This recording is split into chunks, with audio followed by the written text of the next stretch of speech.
Today I show you how to enable the Wi-Fi assist function on your iPhone, so that when your Wi-Fi becomes not great, that it's not great connection, it will use the mobile data automatically.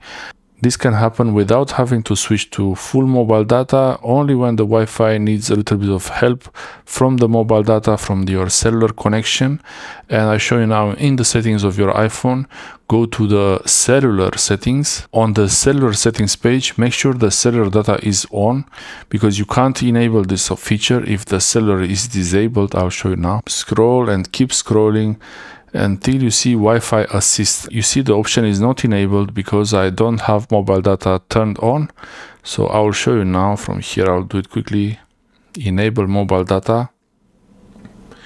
And the Wi-Fi assist is back on. Now Wi-Fi assist is off and I go up. Here I turn back the cellular data on and Wi-Fi assist is back on.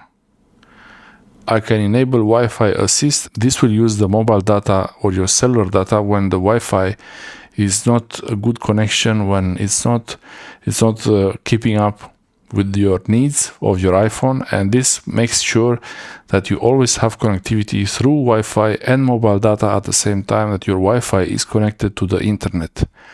Thanks for watching.